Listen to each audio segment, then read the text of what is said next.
अरे शरणानंद जी महाराज का दर्शन, वही तो इसलिए तो बोलता हूँ कि ऐसा विचित्र दर्शन है भाई। श्रद्धेय रामसुखदास जी महाराज जैसे महापुरुष कहते हैं कि हमको शरणानंद जी महाराज का दर्शन पढ़ने को मिल गया, ये भगवान की हमारे ऊपर बहुत बड़ी कृपा है। 100 साल पहले यदि मेरा जन्म होता तो मेरा जन्म बेकार चला जाता। लोगों ने पूछा, अरे महाराज जन्म बेकार, भगवान का साक्षात्कार हो गया आपको, बेकार कैसे चला जाता? और 100 बरस बाद यदि मेरा जन्म होता तो मेरा जन्म बेकार चला जाता। क्यों महाराज? अरे शरणानंद जी जैसे महापुरुष के दर्शन नहीं होते, जो ऐसे महापुरुषों की ये वाणी है। एक बार फिर बुलाओ ना उनको। श्रद्धेय रामसुखदास जी महाराज ने लिखा है, वाणी उतारे रखे हैं। मैंने रामानुजाचार्य जी को पढ़ा, मैंने रामानुजाचार्य जी को पढ़ा, मुझे पूर्ण संतोष नहीं हुआ। मैंने माधवाचार्य जी को पढ़ा, पूर्ण संतोष नहीं हुआ।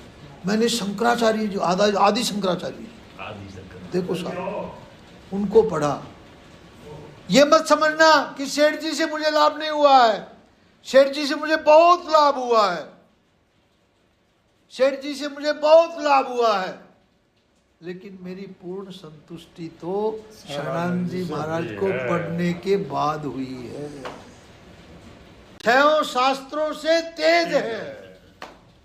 6 शास्त्रों में जो बातें नहीं मिलती हैं वो इसमें मिलती है। ये शरणानंद जी स्वामी जी से बड़े थे क्या?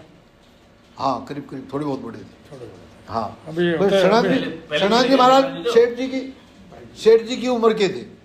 शरणानंद जी महाराज, भाई जी और शरणानंद जी महाराज और सेठ जी, ये करीब करीब 5-7 साल के आगे पीछे में। और रामसुखदास जी महाराज करीब करीब इनसे 20 वर्ष छोटे।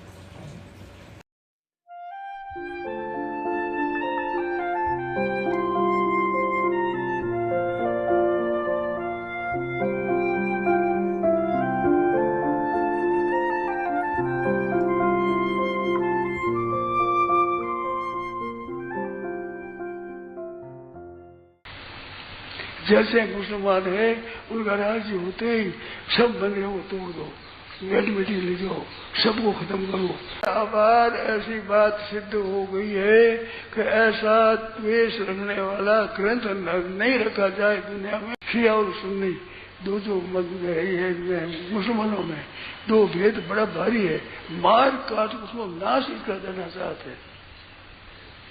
शिया और सुन्नी दो मत है। ये 2 मत है हिंदुओं में। हरिओम हरिओम तत्सत कहते हैं, समन बार की हरिओम तत्सत कहते हैं, हरिओम तत्सत कहते हैं। वो ही मानते हैं, निर्गुण को विशेष आदर करते हैं, सगुण घाट करते हैं, सगुण माने निर्गुण का घाट करते हैं। दोनों को ठीक तरह से जानने वाली बहुत कम आदमी है। आचार्यों में संतोष नहीं है, आचार्यों का आपस में मतभेद है, बड़ा भारी मतभेद है। पीछे अनुयायियों में मतभेद बहुत ज्यादा होता है। भीतर में एक बड़ी भारी द्वैत की एक बड़ी भारी दीवार रहती है, तोड़ते नहीं, वो टूटती नहीं।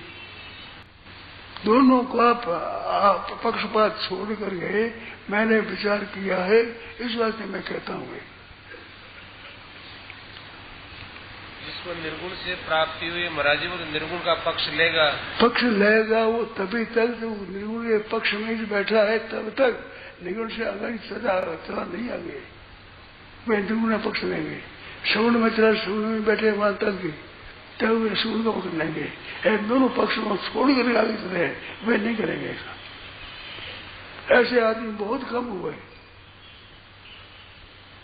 उनको अपने पक्ष में जो मिलना चाहिए था वो मिल गया, फिर आगे क्यों जाए वो? हाँ, ये बात है।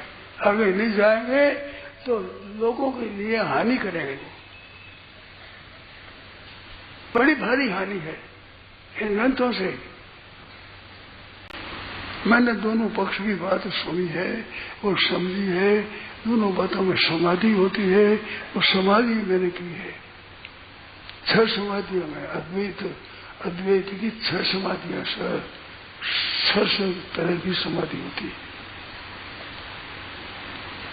सगुण सापेक्ष होती है, एक शब्द सापेक्ष होती है, एक शब्द निरपेक्ष होती है। एक शब्द सापेक्ष निरपेक्ष सगुण की होती है, एक शब्द निर्गुण की होती है, एक निराकार की फिर निर्गुण निराकार की एक समाधि होती है। ये बातें थोड़ा सा आया है इसमें वेदांत दर्शन का विवेचन करने वाले हैं वेदांत केसरी। उन्होंने अद्वैत का विशेष अद्वैत अद्वैत का पक्ष लिया है, द्वैत का पक्ष खंडन किया है, वो ठीक नहीं है।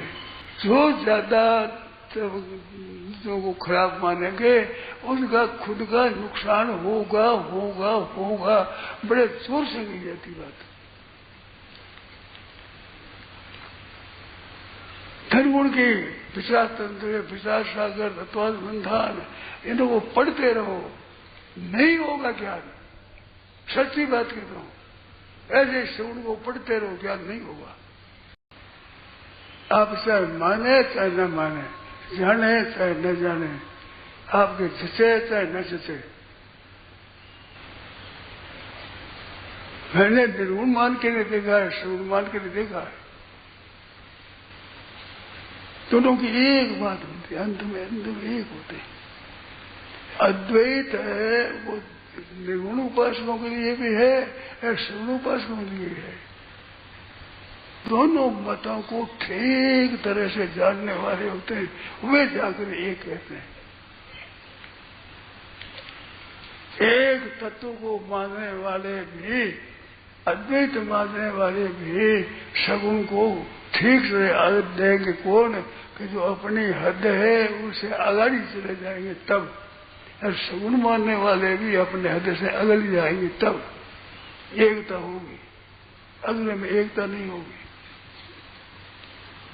एकता जब तक नहीं होगी शांति नहीं मिलेगी, पढ़ लो क्यों नहीं। मैंने खूब देखा है, मैंने सुनी है, मैंने संतों से सुनी है बात, अच्छे अच्छे बातों सुनी है, और सुनी हुई आधार पर मैं कहता हूं, या मेरे संदेह नहीं है इसमें। निर्गुण मानने वाले कबीर साहब की तरह और सगुण मानने वाले मीराबाई की तरह, अंत में दोनों का तत्व एक निकलेगा, एक एक एक एक। इतने संतों की बातें हैं, संतों की बातें मैंने पढ़ी है और समझी है। समझने में ये फर्क दोनों में अलग अलग रहता है। और ऊंचे ऊंचे दर्जे ठीक हो जाएंगे, मुक्त हो जाएंगे, इसमें संदेह नहीं, मुक्त हो जाएंगे। मैं मुक्त हो जाने पर भी ये भीतर में भाव बना रहेगा कि निर्गुण ठीक है, एक सगुण ठीक है, ये भीतर भाव बना ही रहेगा। क्योंकि दोनों के ऊपर जाने वाले बहुत कम महात्मा हुए। सदानंद जी की बात में ऐसी बात है, सदानंद की पुस्तक में पढ़ो, 5वें भाग में ये बात स्पष्ट रूप से आई है। मैंने पुस्तक दी है, इस भाव से दी है कि ठीक तरह पढ़ो, इनको देखो तो सही। मैं सार बात कहता हूँ, सार दोनों का सार निकलेगा, दोनों का सार एकदम बिल्कुल भेद मिट जाएगा। आपका खुद का संदेह मिट जाएगा। सदानंद की पुस्तक में पढ़ो,